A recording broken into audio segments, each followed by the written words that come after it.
today we celebrate this new exhibition. The Big Dipper will foretell the future of the Roma. We invited Gosia 3 years ago, more or less, after having seen her magnificent Polish pavilion and Roma pavilion in Venice at the Biennale. And we proposed her to conceive a new project for the collection, starting from histories, researches, and meetings with the Sinti community in Reggio Emilia, and in general about the Italian Roman Sinti community. So she had the occasion last year to meet some families in the region and in the area, Reggio Emilia, and some of them are portrayed in this main central work, as well as archival photographs from the territory. So I leave you ask questions to her.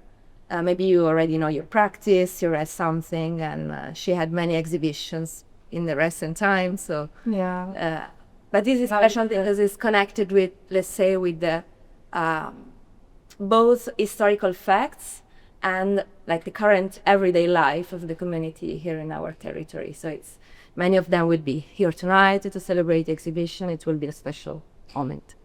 Sara mentioned that we cooperated with the Roma, actually with Sinti family from Reggio Emilia, because in Italy you have more Sinti than Roma. It's but we are we have the same roots and heritage. But of course, you can find a difference between Roma and Sinti.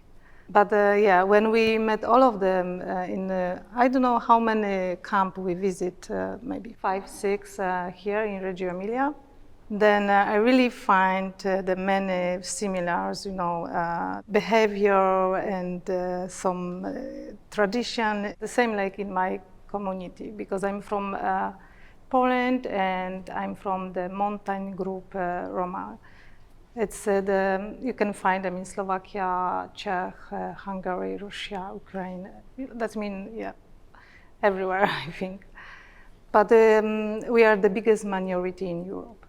And you can find everywhere Roma and Sinti people. And also, what's the group is from the Caminanti, and but I'm from my side, I'm closer of the Lovari, Keldrash, Polish Roma and Gitano, and and also Manouche from French. But continue, when we met all of the amazing family here, then they share. Actually, they tell us many things. They share with us all of the the bad story and good story, and many problems.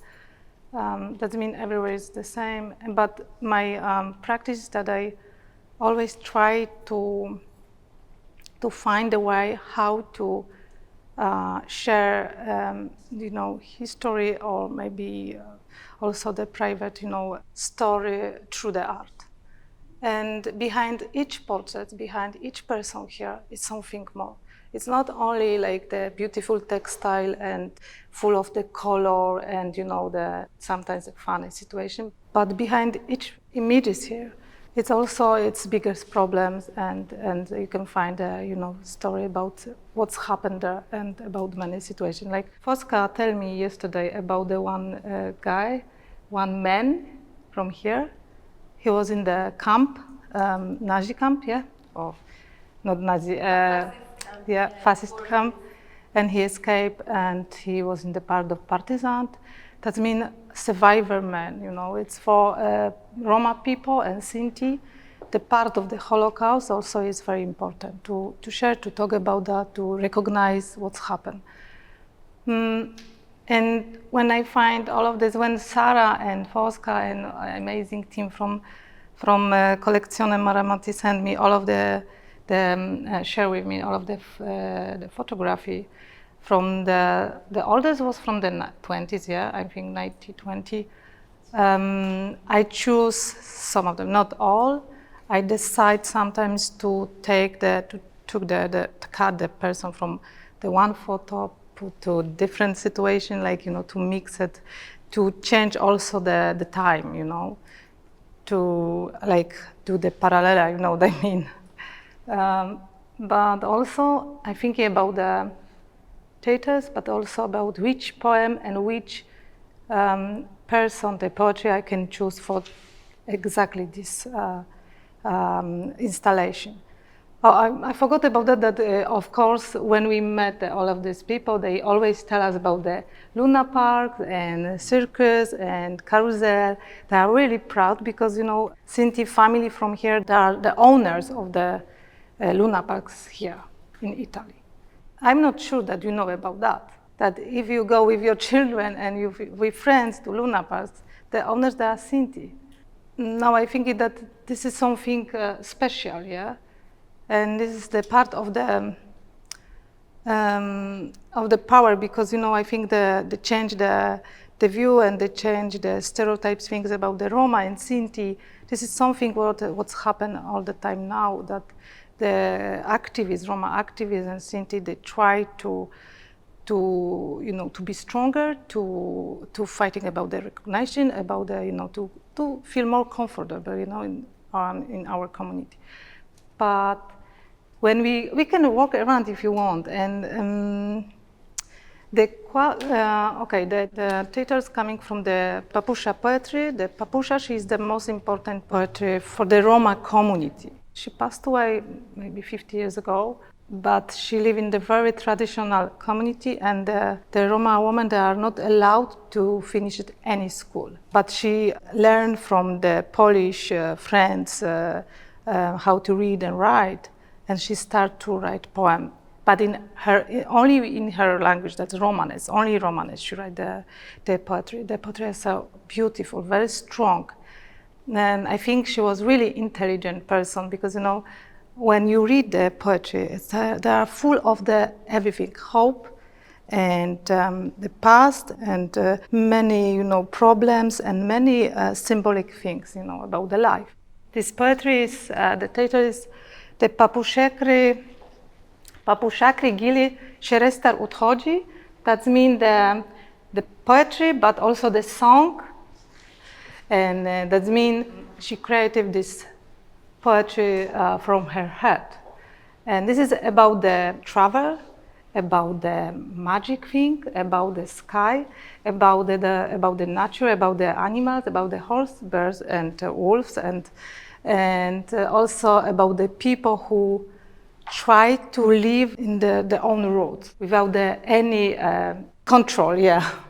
When I think about these people, the Sinti Roma community, about what they tell me, that they traveling, they stay, they live in the camp, they are not allowed to build the houses from the ground, to be stick in the ground. I don't know how you can say that, but yeah, that means I immediately start to think about this poetry, because this is about the travel, this is about the life, about the trauma what we have from the past.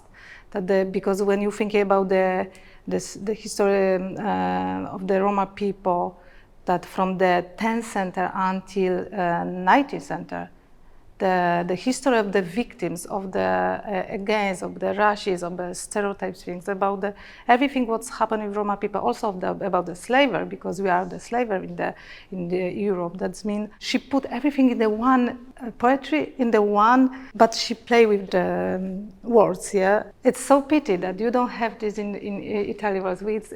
They translated this in the English, German, and Polish, of course. In Italy you don't have it, but the poetry is really beautiful. And then I start to think about the Sinti Roma from here, that they coming here because first document from Bologna is from the 1422, yeah, the 15th century, that they come here and they stay. That means they really belong of this place, and they really love this place, and they are proud of what they do, but at the same time they are without the law, yeah. That means still for me, surprised that's happened. It's not surprise, because that's happened all the time. You can, when you travel to Slovakia, Czech, or another Balkan, it's the human right is always broken. But you can see all of this family, and also you can recognize. They recognize the song like Marziano. He can recognize all of them here, And they live still in the camp. For me, I live in house, it's different, but I live in mountain, that's not possible to live in the camp. The caravan, it's, could be dangerous. But what I can say more, all the clothes. Oh, they sent me also clothes, like textile from their own community, and I use this, like that one. It's very important and for them and special. When they have some ceremony, they use this textile. That means I decide also to add to this artwork, you know. The rest of the textile, they are from my studio and coming from secondhand, but also from friends and family and Roma community. That means I all the time collect the textile who are not new and always for me it's fresh, the idea, the life after life of Alice Smith or maybe Abby Warburg. But you know, it's really, really important to not use it new one. Sometimes the velvet is new one, but because I need to have all, you know, more the textile like one color. What I can say more? Okay, the horse. So yeah, because when I think about the Carusella, Luna Park and the circus, and I decide to create this installation, then I think about the horse that they need to be free and to not be close of the carousel. They can run and they are more symbolic now. But I use also horse because for when I tell to Sarah that in my place where I live and also in my community, and this animal is very important, you know, because of my you know, the brothers of my grandfather and my grandfather, but also all the neighbors, they are blacksmith. That they help people in some village to, you know, to create the tools, but at the same time they take care about the horse. Yeah, that means it's something very close. And then when I decide to create them, then also they are not only part of this carousel. Now they are not part of the carousel, but they are part also of my life. Yeah. I wanted to know about your experience as an artist and what challenges did you overcome as your first year of being an artist? I think I always did what I like, and I really happy person because my grandparents and also my parents, they never pushed me to do something different. It's not usual, but my family, it's all of them, and uncles and my cousins, they can, we have this tradition that we can choose what we want. And then I decide the first one. This is also something what I never tell you, that Sarah, that I, for 1 year, I was in the textile school. They teach me how to do carpet and gobelin, but I never think about myself like an artist, but I want to do something, you know, by hand. And then I decide after 1 year to change for the high school, different high school artistic, when I do sculpt and furniture. I design furniture. But after that, you know, I decide to pass exam to Academy of Fine Arts, but I choose only sculpture. This is something, and then I, you know, start to think about myself that, okay, I would love to create something. And of course, I think it's something what when you are in high school, you think that you are the best artist, but I never think about myself like that. But when I finished Academy on Fine Arts, you are the master of the art. That means then I became artist, you know. But even that, I always think about myself like activist, the first, because I work in the, you know, we create an organization for the Roma students only in Poland, and I'm the part still of this organization, and even I don't have time now. And we do many things, activist things, education projects, and That was for me more important than art, but I always choose the art and my, profession, how to, work with some children in the Roma community, in the Roma settlements, but also how to share the story and history of the Roma roads. That's mean always I choose the art of that. That's now I'm really lucky because I find in my way really great people who help me, who push me, who always tell me that you need to believe yourself and do not give up. That's mean, I'm really lucky person that I find this. Behind me always was somebody who a little pushed me to do something, to continue, to not give up, then I'm here. I think I'm a lucky person. So to follow up what you were saying about perceiving yourself more as an activist than an artist, with all the work you're doing and all your, what is you feel like your purpose of doing all your art pieces? Like, do you feel it's more like to deconstruct the idea of this stereotype of the Romani people, or do you feel it's more like a way of keeping a visual archive, to narrate for future generations, or like to keep track of what really was the life of these Romani people? Maybe you know or not that until 20age, all of the images of Roma people in the art and in the museum, they create not Roma people. They are full of the stereotypes about you can find many bad things, and if I work with the reference from the history of art, and I choose some graphics, they always looks the same. That the Roma people, they travel, they are dirty, they stolen, then they do bad things, but this is not true.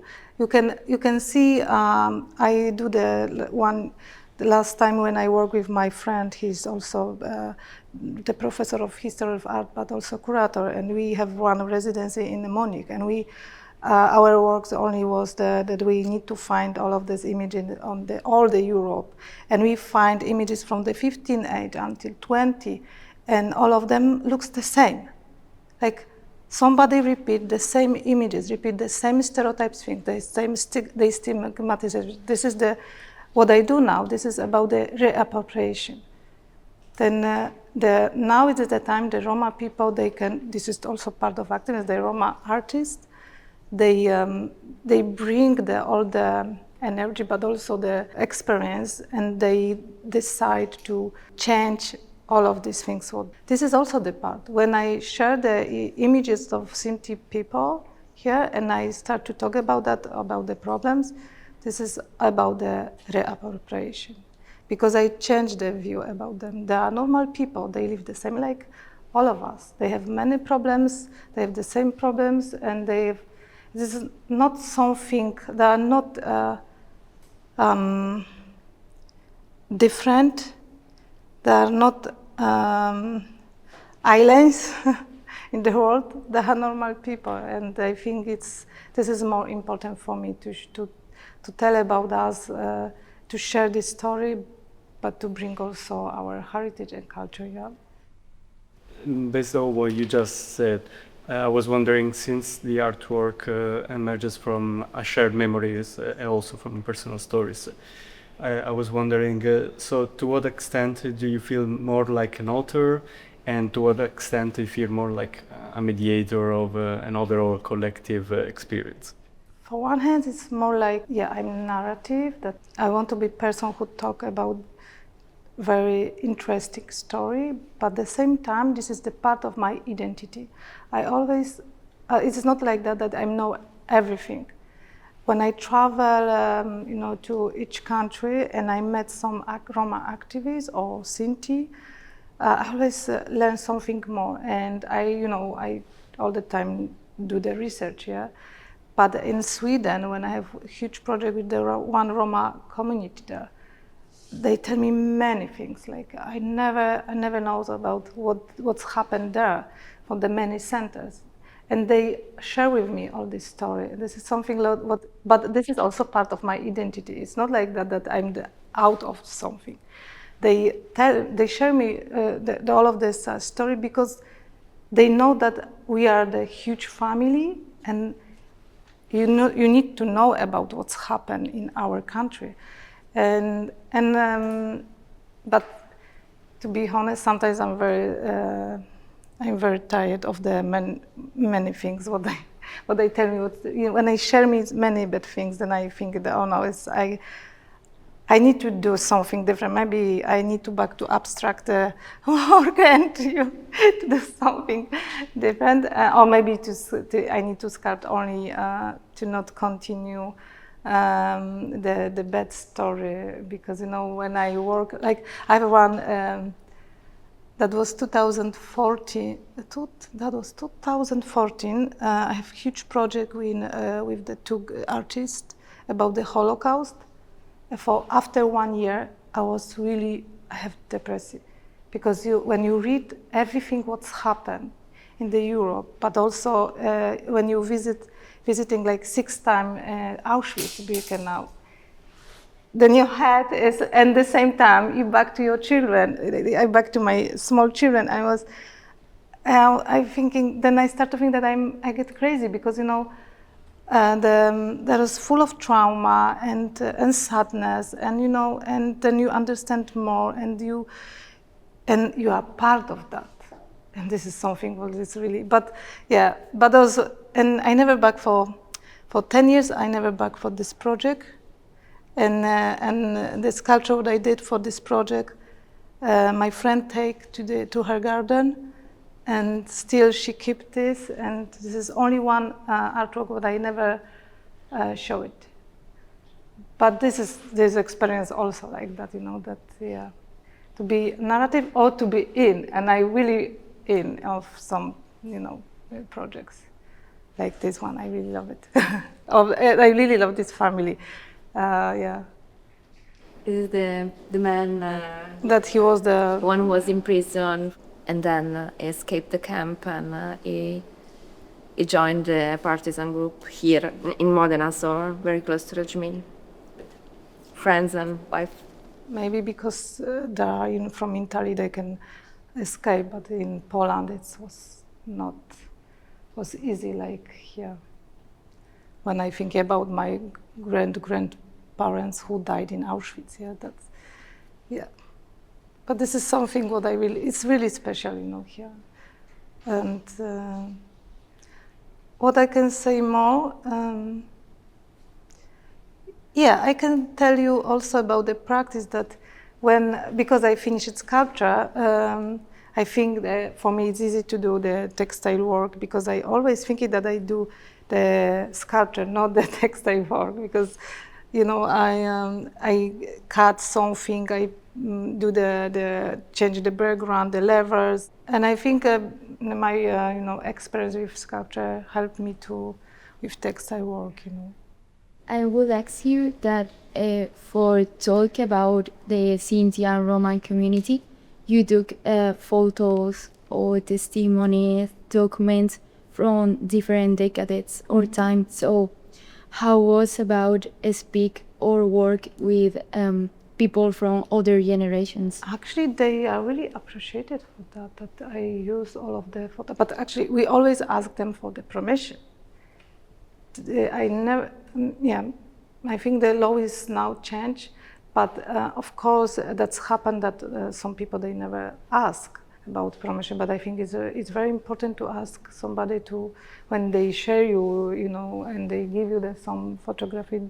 We need to really be careful and always ask about that they really want to share with you. Because I know that in Poland it's I never use the photo without the permission. It's always, I respect people who are there, But for the old generation, I have one accident with one man. I can tell you what I never forget, and I think it's something what is all the time in my heart. That his family sent me photo of his aunt She died during the Second War, because that was exhibition about some people from the Krakow area, Roma people. And then he came from Germany and he stayed in front of her aunt portrait, and he took the photo, and then he sent me a message that he loved this, what I do. And he's very happy that somebody knows the story about his aunt. This is something what is about a generation, how they deal with that, and also they are really part of that. But that was once what that's happened, that somebody really came to see the portrait of the aunt. Not maybe more, but yeah. But he was really old, like almost 90. That's mean. After you have told us what you told, it's a little bit difficult to speak about more of the art itself.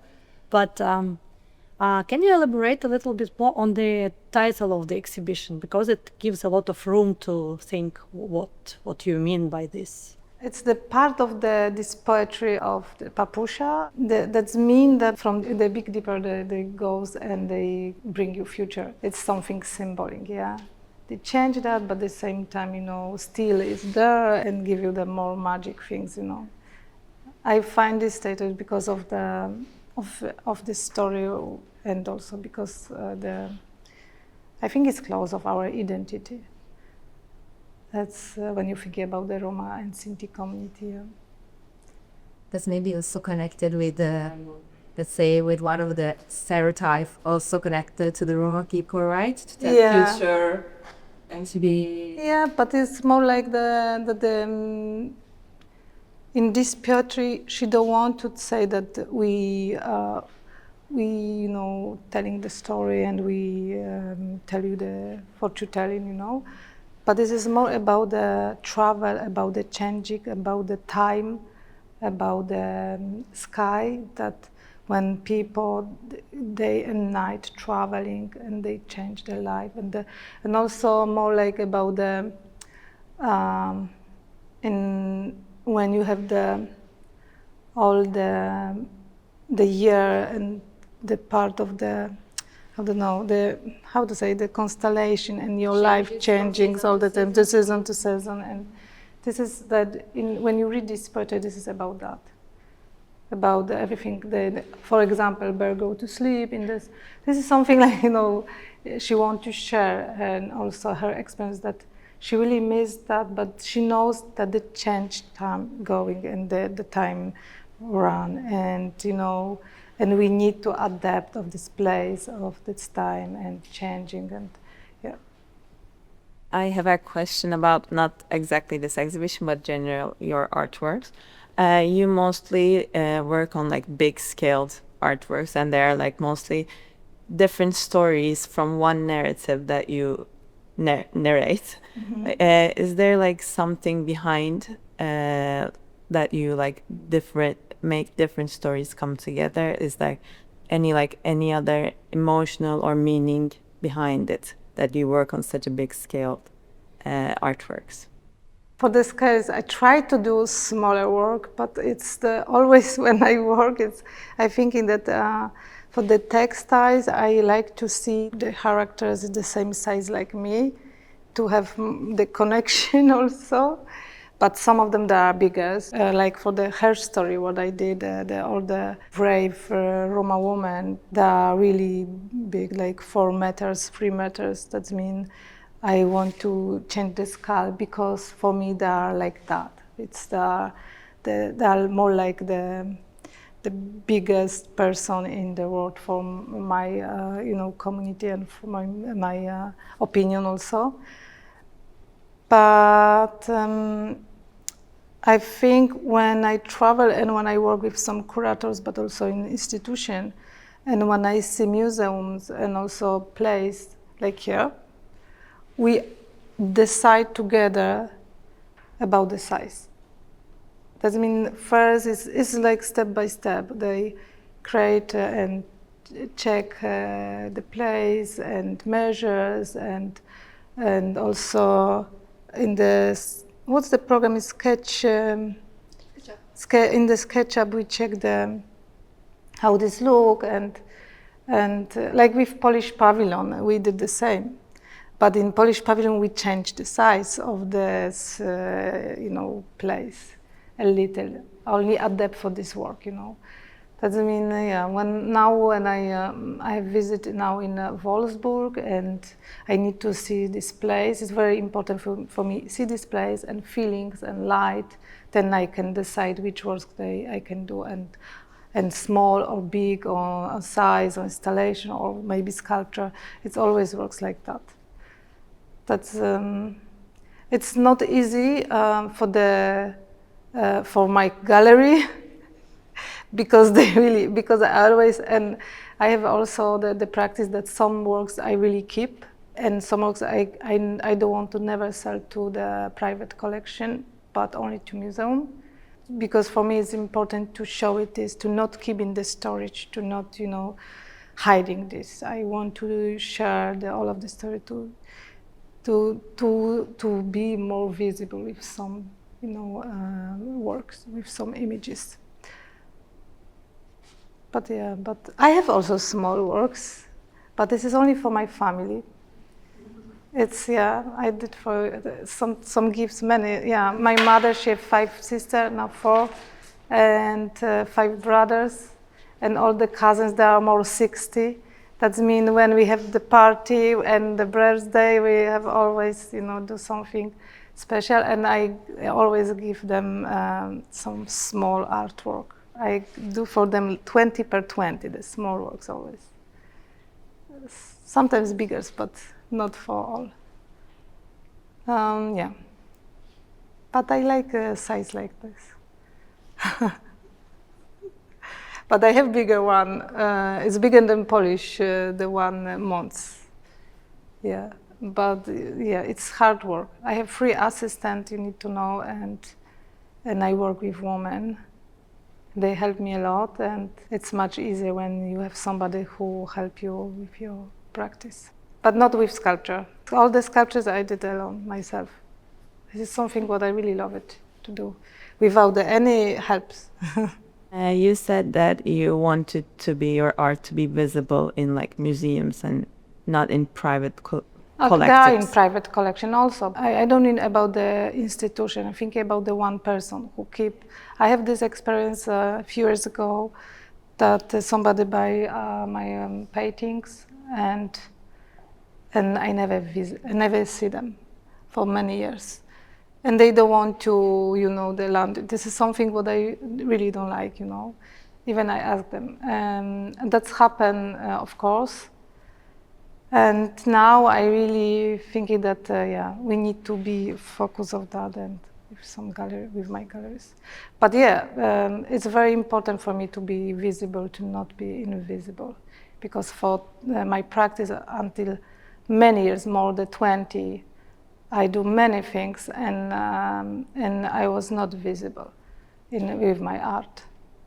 That means, it's step by step, but if I think about artwork, it's good. But now it's, the part of the decolonization, and it's also the time of the decolonization, and I think also some Roma artists, you can find them everywhere, like Delaine Lamba last year, she was nominated in Turner Prize. I'm so proud of her. She's my friend, and I think that this is very exciting. I was really excited, and it's symbolic that changing now. We are more visible now than in many years before. So I can see that you have, the visible stitches and the patchworks. And do you use this as a form of like connecting different materials, or maybe it could be like a literal or metaphorical repair? So could this be a process of like reconstructing the Roman identity, or like the image that you mentioned before? Of course, the Roma people, they are sewing by hand, all of this what they have. This is something that I have from my family. But for exactly these works, I never think about the traditional connection, more about the textile and what's they mean for me, and which energy they give me. I don't think about my artwork about patchworks, because they are not patchworks. I can tell you that this is more collage textile. I prefer when we talk about these works like that. because I painting this, and also I put bottoms or earrings or existing thing, but the patchwork is different meanings. Yeah, this is my T-shirt, skirt. This is my textile from my home. The rest. Oh, this one also was mine, and this one also was mine. Yeah, that means I really like to add something from my place and my home and from my clothes. To talk about like your creative process, I mean, I see like in these collages, there's a lot of textiles, different prints, different colors. How do you decide where you put what? Like, I don't know if it's like a visual thing or more like a meaningful thing, like this material that you collected from somewhere, then it goes here. Like, what is like your creative process in all of this? Because it's like... And this is a very interesting question, because it's I work like that when I have images and photography, and I decide which characters, which person I can drawing now. Then and when I decide and when I choose and I drawing them, then I print. The drawing is very small. And then I, use the Photoshop program. I decide about the size and I print. It's the exactly the scale what I needed, yeah. And after that, I decide I watch them like that, always in the floor, and then I look around, because in my studio everywhere is many clothes.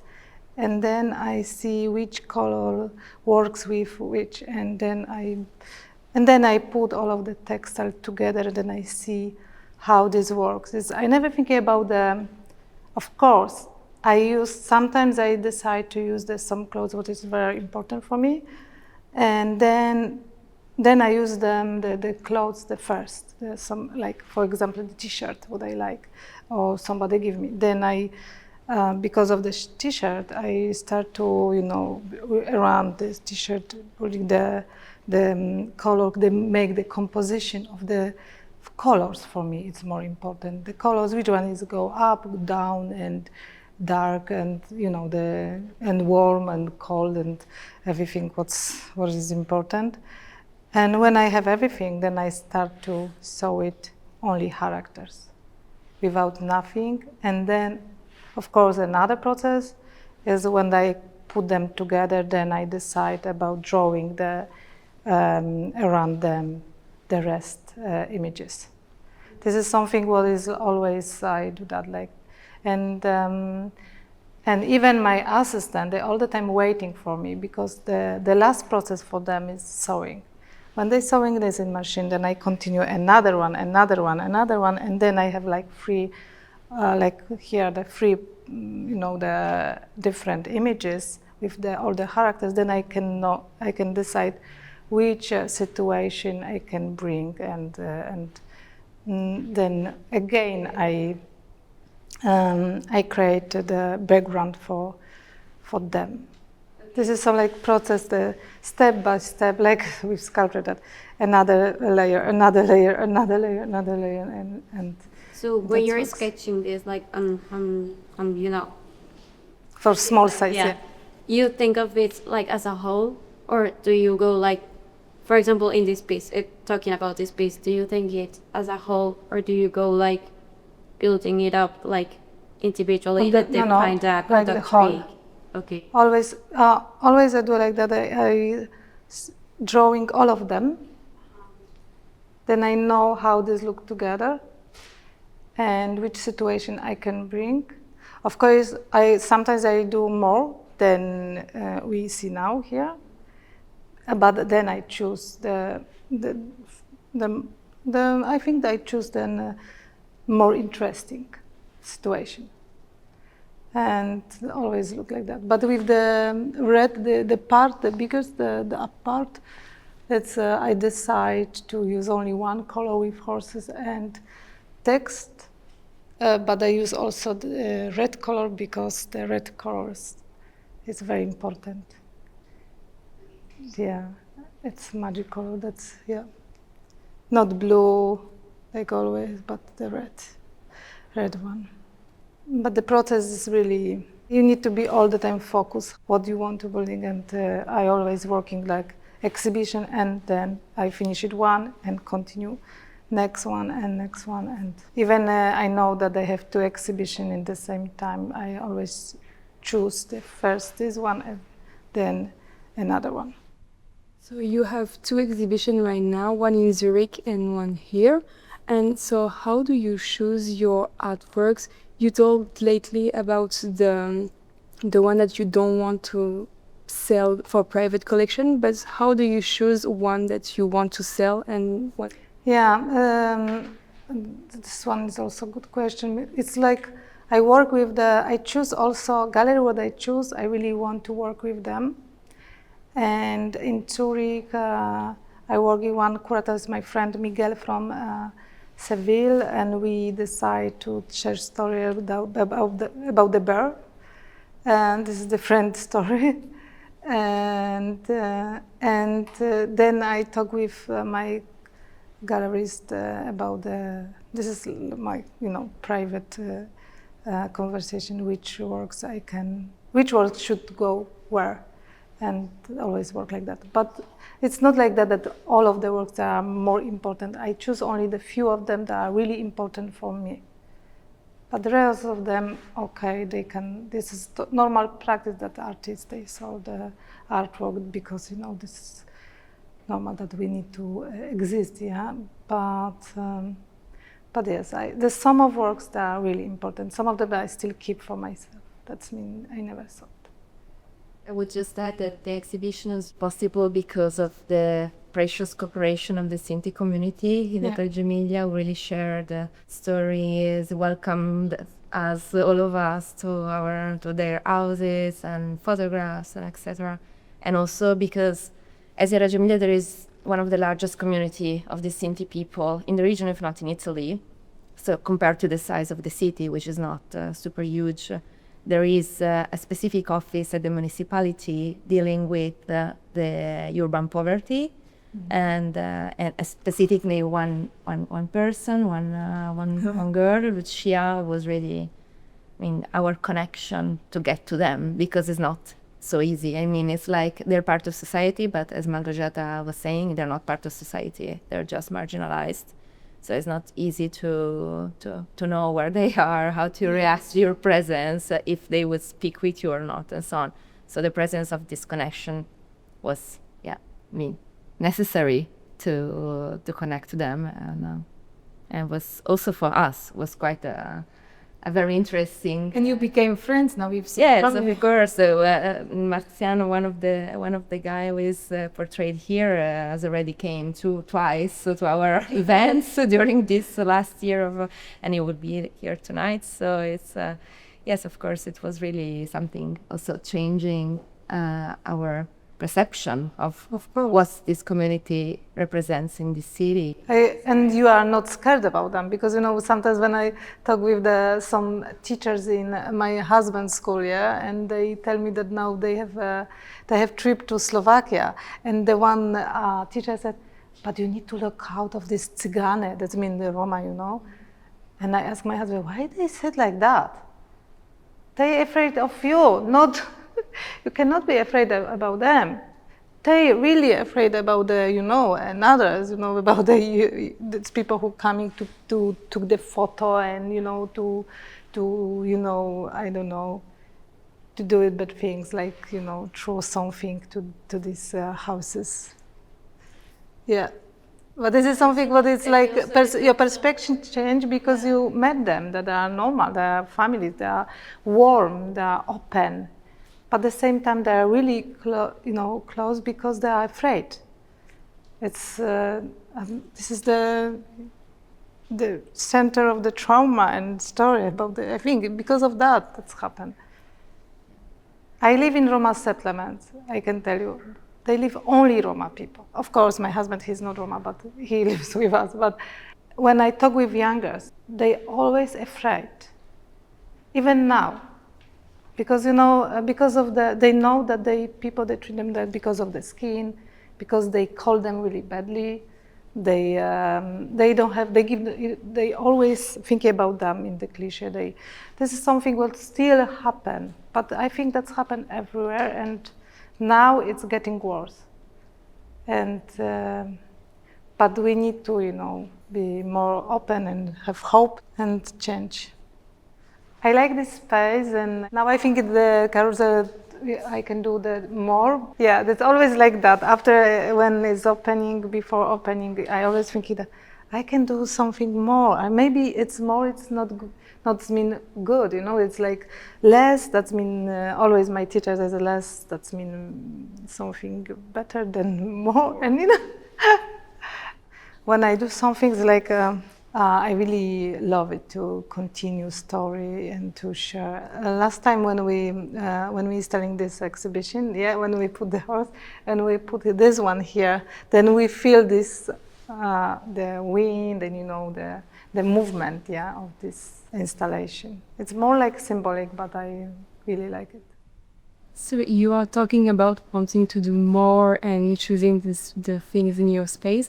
What's your relationship with the Collezione Maramotti curators, and how do you work together to create an exhibition like this? I working only with Sarah, like she's curator, but also working with all this team. We don't have curators. I mean, I'm the director. When we invite artists, we really ask them to put themselves in the position of taking responsibility.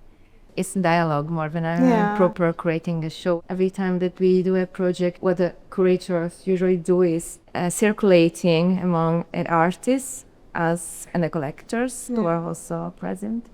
So it's... But I like this experience with Sarah, that when we talk about that, we decide, and of course I decide about everything. But at the same time, I want to know what Sarah thinking, and when we also installing in all of these works, then we see that which work should be where and together. I have many experience with the curators now.